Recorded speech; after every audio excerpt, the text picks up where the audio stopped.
예, 안녕하십니까. 오늘 금요일 10호 5시에 시작을 합니다. 참 많은 일들이 벌어지고 있고, 제 입장에서는 이 태블릿 PC 이슈가 점점 더 많이 알려지고, 재판에서 성과들이 많이 나오고 있어서, 저는 조만간 대한민국이 윤석열 체제를 무너뜨리고 이제 정상화될 수 있다고 생각을 하고, 그에 맞춰서 지금 일들을 시작을 하고 있습니다. 지금 뭐 먼저 할까요? 뭐 먼저? 뭐부터 할까요? 이거 먼저 할까요? 어제 송영길 대표 서울 북 콘서트인데, 저는 송 대표하고 이제 이른바 윤석열 타도 투쟁을 같이 하면서 처음 만났다 보니까 어제 행사에 갔더니 뭐 범민주당 뭐 출신들이 뭐 다 몰려왔더라고요. 그러니까 제가 아는 분들도 뭐 정범구 전 의원이나 노웅래 의원이나 제가 예전에 안티조선 운동할 때 같이 많이 만났던.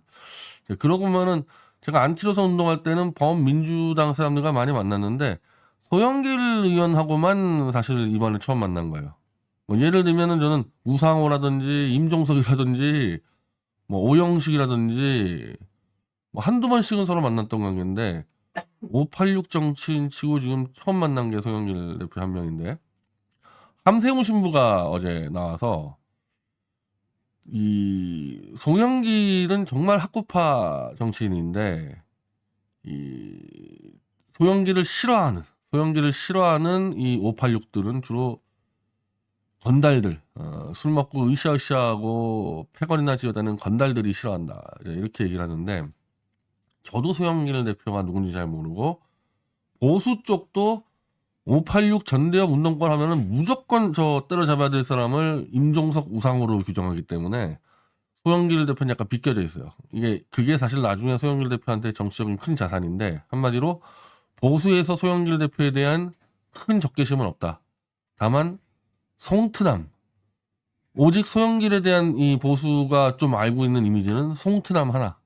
베트남에서 무슨 뭐 미성년자 여자를 뭐 성상납한다 그러는데, 그건 대법원에서 소영길과는 전혀 관계없다는 게 입증이 됐기 때문에, 그럼 보수에서 그걸 뭐 모르는 사람들은 그거 알려주면 되는 거 아니겠어요? 그렇게 되면 소영길 대표는 보수에서 우상호라든지 임종석이라든지 뭐 이인영이라든지 이런 사람과 달리 별다른 적개심을 유발하지 않았기 때문에 소영길 대표는 대권에 가게 됐을 때 굉장히 유리한 입장에 있는 거죠. 그러니까 이 함세웅 신부가 얘기한 이 운동권 출신 술 먹고 으쌰으쌰하는, 사실은 소영길 대표를 잘 모르는 보수는 송 대표의 인상만 보고, 인상과 그 송트남 것만 보고 바로 송영길이야말로 그 운동권식 술 먹고 으쌰으쌰, 대부분 그런 식으로 알고 있어요. 그런 식으로 소영길이 공부를 하고 책을 쓴다, 아마 다들 몰랐을 거고, 저도 최근에 들어서 이제 송 대표 책을 제가 이 구할 수 있는 책들은 다 구했습니다. 한 10권을 다 구해서 뭐 정독한 것도 있고 뭐 이 요점 찾아본 것을 읽는 것도 있는데, 웬만한 의정생 활동한 것들, 인천시장에서 활동한 것들은 제가 다 이제 파악을 했죠. 그래서 한 가지 과제가 주어지면은 치밀하게 공부해서 가는 이제 그런 스타일이라는 걸 제가 알았고요. 어제 제가 이제 여기서 한 말은, 윤석열은 쫓겨난다. 이미 태블릿 PC로 이제 목에 거의 뭐 칼을 갖다 대고 있기 때문에 윤석열은 쫓겨난다. 그것도 보수로부터 쫓겨난다. 보수로부터. 그러면 대권이 빨라지잖아요. 그럼 차기 대권은 윤석열이 쫓겨난다는 얘기는 거의 전 국민에게 지탄받고 있는데, 누가 윤석열을 쫓아내는데 가장 열심히 싸웠냐. 그게 이제 기준이 되는 겁니다. 대권의 기준이. 그럼 송영길 대표는 뭐 거의 탑 클래스 아니겠어요? 윤석열과 싸운 수준으로 보면은. 그리고 보수에서도 이제 최대집 대표가 많이 앞서 있는데, 뭐 이제 이 윤석열이가 이제 보수를 또 토사구팽하니까 튀어나올 거 아닙니까? 뭐 그런 식으로 정돈이 되지 않겠어요? 그래서 제가 얘기하는 게, 당연히 이 대한민국 정계는 송영길을 중심으로 한 윤석열 퇴진을 앞장선 촛불 세력. 그 촛불 세력은 우리 태극기 세력과 손잡고 있는 세력이죠. 윤석열과 가장 제대로 싸우고 있는 세력은 촛불 중에서 태극기하고 손잡고 있는 세력이죠. 그게 이제 이번 주에 천안 집회 때 참여하는 그 촛불 세력 아니겠어요? 그 사람들 위주로 재편될 수밖에 없습니다. 윤석열이 쫓겨나면. 그리고 반대로 보수는 촛불과 손잡고 윤석열과 싸운 세력. 저하고 최대집 뭐 이렇게 저는 단단 이제 다시 보수로 안 돌아갈 거기 때문에 저는 보수로 안 돌아가니까 최대집 대표 중심의 새로운 보수 세력이 되게 그런 식으로 총선 구도도 결정나고 대선도 결정난다. 왜? 윤석열은 총선 전에 끌려 내려올 거기 때문에 총선도 그렇게 된다. 그럼 저는 누가 이길지 장담은 못 하는데 현재로서 이 범촛불 진영의 인사 중에서 송영길 대표는 윤석열을 끌어내리는데 큰 역할을 한 거 플러스 알파 보수 진영에서 충분히 받아들일 수 있는 주장을 하고 있다는 겁니다. 이 송 대표가 쓴 책들을 거의 보면은 현대사 부분에서만 조금 제가 볼 때 이건 아닌 것 같은데 그런 부분을 빼놓고는 정책적인 부분은 보수적 시각에서 봐도 뭐 충분히 납득할 만한 정책들이에요. 이게 경제 정책이든 뭐 복지 정책이든 외교 정책이든. 그래서 문재인이나 이재명 때처럼 보수가 똘똘 뭉쳐서 송영길 집권을 막아야 된다 이런 사태는 벌어지지 않는다는 거죠. 그게 이제 가장 큰 장점이죠. 근데 반대로 송 대표도 그런 장점을 갖고 나오겠지만은 최대집 대표도 보수에서 아마 그런 장점을 갖고 나올 겁니다. 윤석열 퇴진에 앞장설 거고 최 대표는 강경 보수로 알려져 있지만은 태극기 촛불 활동을 같이 하면서 저도 그렇고 최 대표도 그렇고 이 좌쪽 진보 쪽 시각에 굉장히 밝아졌어요. 우리는 그냥 좌쪽이 덤비면은 야 쟤네들 노조에 편서서 그런 거 아니냐 이렇게만 봤던 부분들이 훨씬 더 자주 만나고 자주 소통하다 보니까 이 좌쪽의 정책에 대한 이해도가 훨씬 높아졌기 때문에 최대집 대표도 아마 그 부분이 많이 이제 보완이 돼서 보수 후보로 나오지만은 진보나 좌쪽에 거부감이 별로 없는 후보가 나올 거기 때문에 양자가 총선을 붙든 대선 붙으면요 거의 뭐 박빙 아닐까? 박빙 아닐까 저는 그래요. 그리고 뭐 누가 이기든지 뭐 크게 국가적으로는 크게 문제가 안 되는. 그래서 만약에 근데 변수들은 있죠.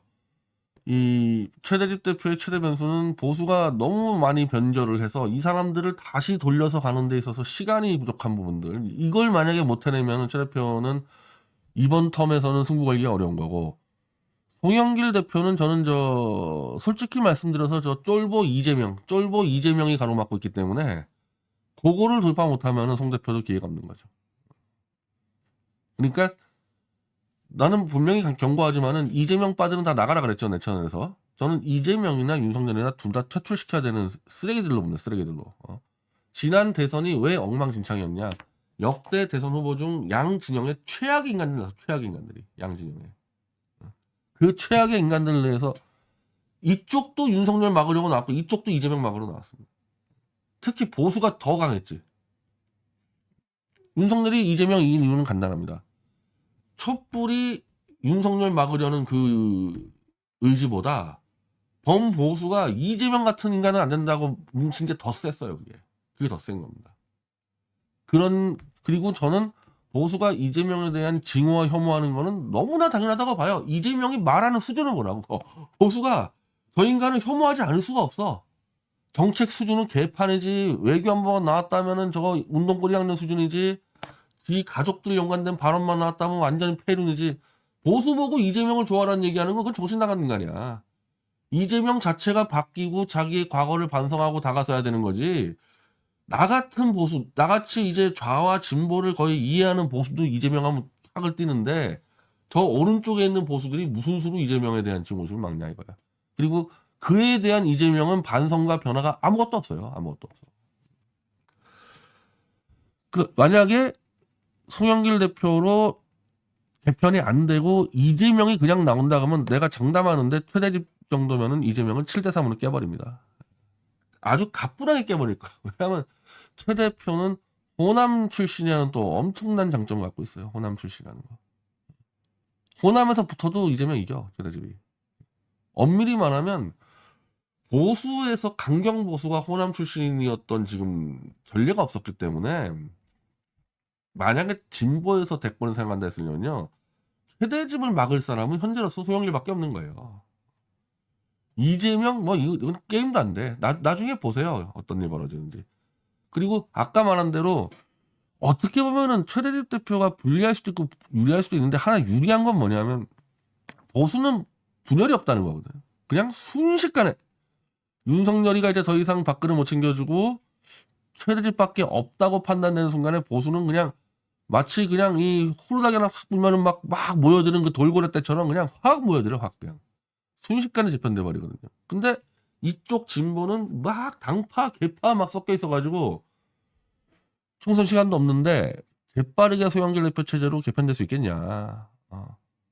그런 부분도 양쪽에 다 문제가 있는 거죠. 저는 하여튼 개인적으로 송영길 대표가 대통령 되는 데 있어서는 저는 찬성을 한다. 찬성을 한다. 이런 사람 정도가 대통령 돼야 된다. 민주진영에서는. 그리고 보수에서는 최대직 같은 정도가 돼야 된다. 난 다행스럽게 이 둘의 나이 차가 한 10년 차 가까이 나기 때문에 뭐 순차적으로 해도 문제 없다고 생각합니다. 순차적으로 해도. 최 대표가 사적으로 저한테 그런 얘기 한 적 있어요. 자기 지금 50대 초반인데 지금 이 복잡한 상황을 차라리 소형길이 먼저 해서 정돈 좀 해주고 자기는 더 공부해서 하면 좋겠다. 그럴 정도로 어쨌든 둘 다 지금 윤석열 퇴진의 뜻을 모으고 있지 않습니까? 당파 진영이 달라도 그 정도로 협조가 될 수 있는 관계들이에요.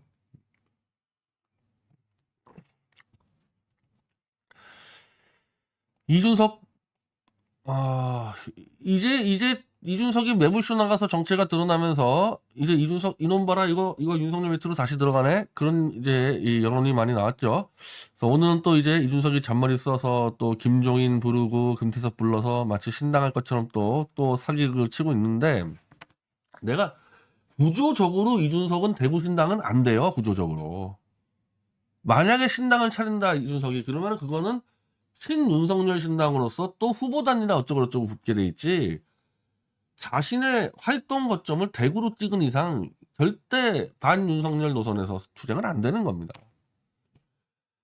이준석 대구 지역구 중 용산 낙하산 꽂히는 곳 출마 이게 얼마나 말이 안 되는 얘기인지 지금 뭣도 모르고 요 제목만 모르는 사람은 자 윤석열이가 대구에 허접한 검사 꽂으면은 이준석이 나가면 이긴다 생각할 거 아니냐 여기 헷가닥 하는데 아니 지금 대구가 전체가 다 지금 국힘당이 먹고 있는데 용산에 낙하산 꽂는다 예를 들면 5선의 주용 쪽을 꽂던 아니면 저기 저 달서에 윤석열이가 가장 싫어하는 김용판 지역구에 꽂는다 이거야 누구를 검사를 그러면 김용판이나 주용이가 안 나갑니까?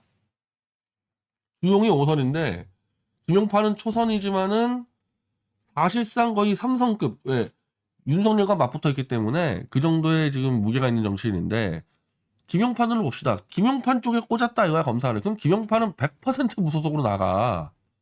거기를 이준석이 비집고 들어간다고? 거기를 이준석이 얘기하는 거 보세요.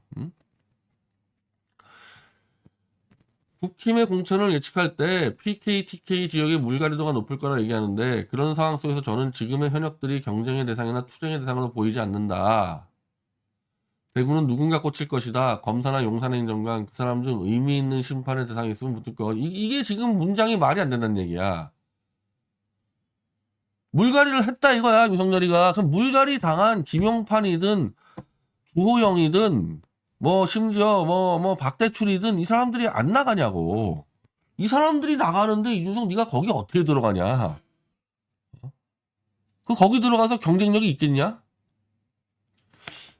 자기 목이 잘리는 사람은요 이건 도리 없어요. 이거는 윤석열과 죽기 살기로 덤비는 수밖에 없어요. 이 사람들은 거기서 윤석열을 4위 정도로 싫어하는 네가 그 중간에 껴가지고 거기서 입이라도 열겠냐고.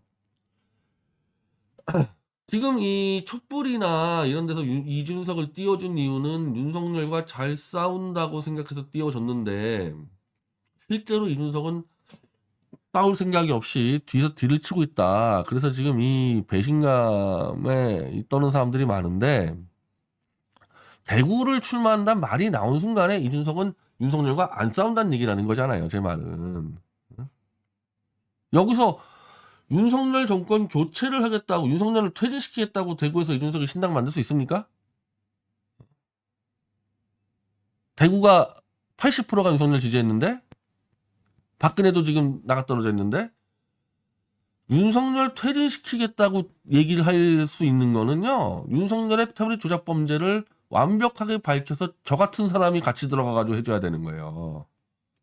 근데 윤석열과 함께 박근혜 조작 수사를 찬성하고 박근혜 탄핵을 주도했고 태블릿 조작을 은폐하는 이준석이가 뭘 윤석열 타도로 싸우냐고 대구에서.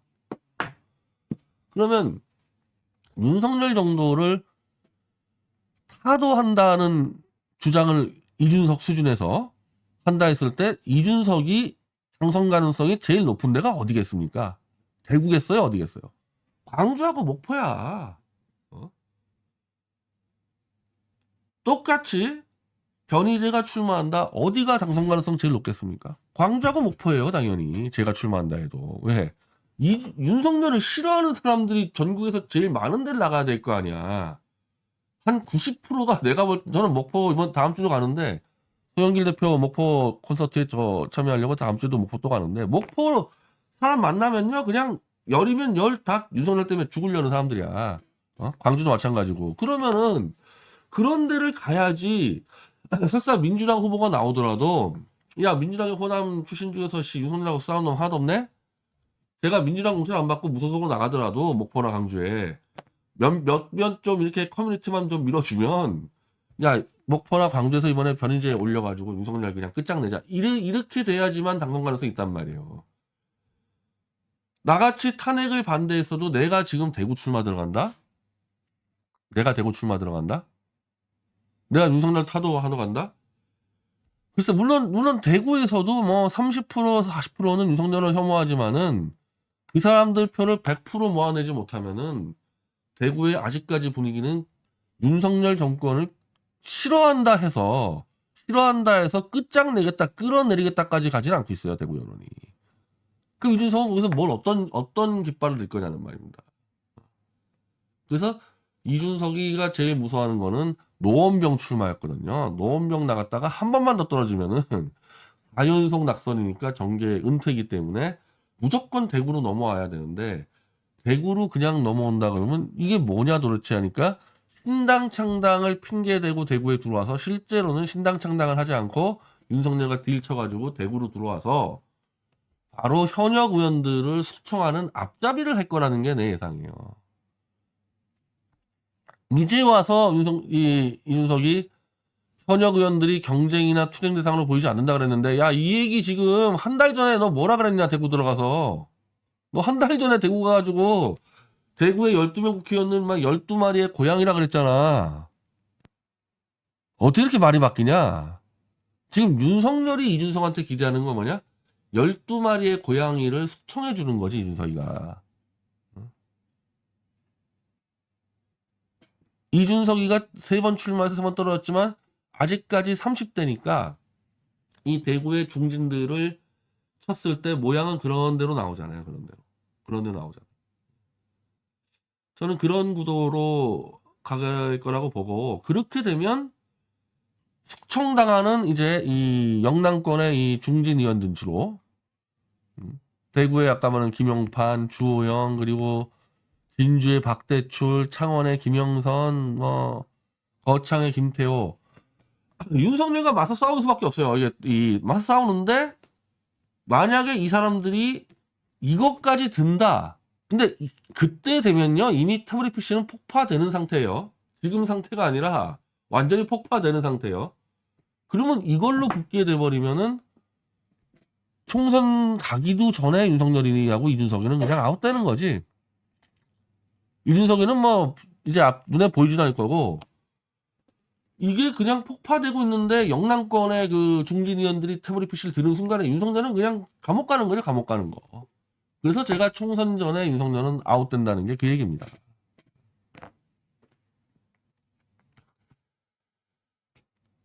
자, 그리고 조국 얘기를 좀